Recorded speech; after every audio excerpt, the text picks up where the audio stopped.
ઉત્તરાયણના તહેવારમાં પતંગ રસિકો પતંગ ઉડાવવી પર્વની ઉજવણી કરતા હોય છે, ત્યારે પતંગની દોરીના કારણે કેટલાક લોકો ઇજાગ્રસ્ત પણ થાય છે, તેમાં પક્ષીઓ પણ બાકાત નથી। આકાશમાં ઉડતા પક્ષીઓ ઉત્તરાયણ પર સૌથી વધુ ઇજાગ્રસ્ત થતા હોય છે, ત્યારે ભાવનગરની શ્રી જીવ રક્ષક દળના યુવક યુવતીઓ નિર્દોષ પક્ષીઓના જીવ બચાવવા માટે સેવાકીય કાર્યમાં જોડાયા છે। ગુજરાત સરકારના વન વિભાગ દ્વારા દર વર્ષે કરુણા અભિયાન અંતર્ગત પક્ષીઓના બચાવ માટે વિશેષ અભિયાન હાથ ધરવામાં આવે છે। આ અભિયાનમાં ભાવનગરની શ્રી જીવ રક્ષક દળ સંસ્થા પણ વન વિભાગના સહયોગથી જોડાઈ છે।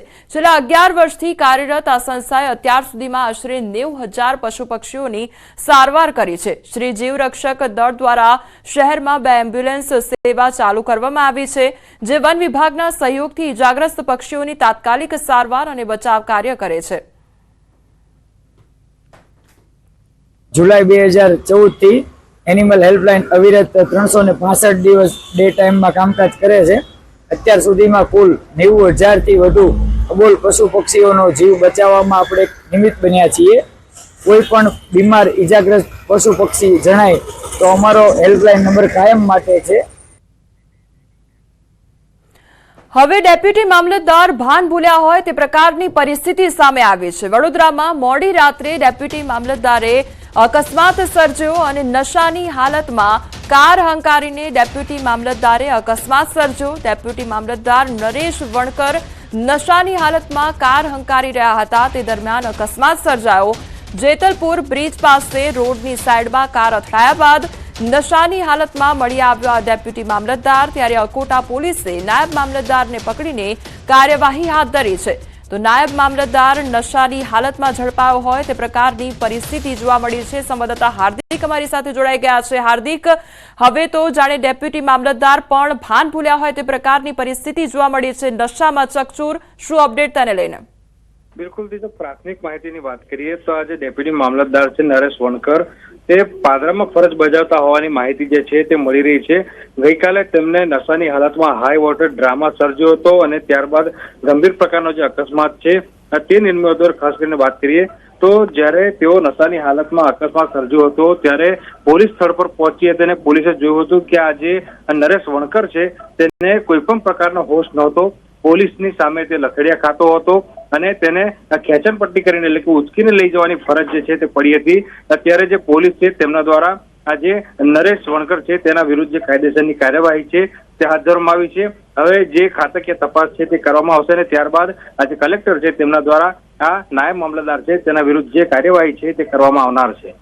જી હાર્દિક, સમગ્ર માહિતી બદલ આપનો આભાર। તો વડોદરાનો આ સમગ્ર મામલો સામે આવ્યો છે, જ્યાં નશામાં ચકચૂર ડેપ્યુટી મામલતદાર જોવા મળ્યો છે। કાશ્મીરના બોકારો જિલ્લામાં વર્ષોથી એક અનોખી પરંપરા ચાલી રહી છે, જેમાં તીર કમાનથી કેળાના ઝાડને પ્રથમ વખત નિશાન બનાવનારને 20 ડેસિમલનું ખેતર 1 વર્ષ માટે આપવામાં આવે છે। મકર સંક્રાંતિ નિમિત્તે કસમાર બ્લોકના મંજુરા ગામમાં બેઝા બિંધા નામની અનોખી તીરંદાજી સ્પર્ધા યોજાઈ હતી અને આ દાયકાઓ જૂની પરંપરા બેઝા બિંધા તરીકે ઓળખાય છે અને આ અંતર્ગત વિજેતાને 1 વર્ષ માટે ફાર્મ ભેટમાં આપવામાં આવે છે। આ વખતે લક્ષ્મણ તુરી તેના વિજેતા બન્યા પછી પરંપરા મુજબ તેને ખભા પર લઈ આખા ગામની આસપાસ લઈ જવામાં આવ્યા। આ સ્પર્ધામાં ડઝનબંધ સ્પર્ધકોએ ભારે ઉત્સાહ સાથે ભાગ લીધો હતો। આ દરમિયાન મોટી સંખ્યામાં ગ્રામજનો ઉપસ્થિત રહ્યા હતા। ઉલ્લેખનીય છે કે આ અનોખી પરંપરાની શરૂઆત લગભગ 100 વર્ષ પહેલા કરવામાં આવી હતી। આ સ્પર્ધાના ભાગરૂપે ટાર્ગેટ શૂટિંગ માટે મેદાનની વચ્ચે કેળાનો પોલ ઊભો કરવામાં આવ્યો હતો અને સહભાગીઓએ તેને નિશાન बनाव्यो। आनंद ही लग रहा है बहुत। पहली बार मैं आया था और दूसरा सेकंड राउंड में ही मेरा तीर लग गया, बहुत ही खुशी लग रहा है। ये खेल हम लोगों का मंजूरा गांव का जो है ये सदियों से परंपरा चली आ रही है। हमारे गांव के सभी जाति धर्म सभी के लोग आज ही के दिन से यात्रा का शुरुआत करते हैं 1 वर्ष के लिए। आज जो खरमास जैसे ही खत्म होता है और हम लोग का यात्रा शुरू हो गया, प्रारंभ हो गया। नदी नहाने स्नान नहाने के लिए पूरे गांव को मातो लोग के साथ भजन कीर्तन के साथ जाते हैं, नदी से स्नान करके आते हैं। उसके बाद मातो घर दही चीरा खाते हैं। उसके बाद 2-3 बज जाता है, उस समय केले का थम लेके हम लोग यात्रा के लिए निकल जाते हैं।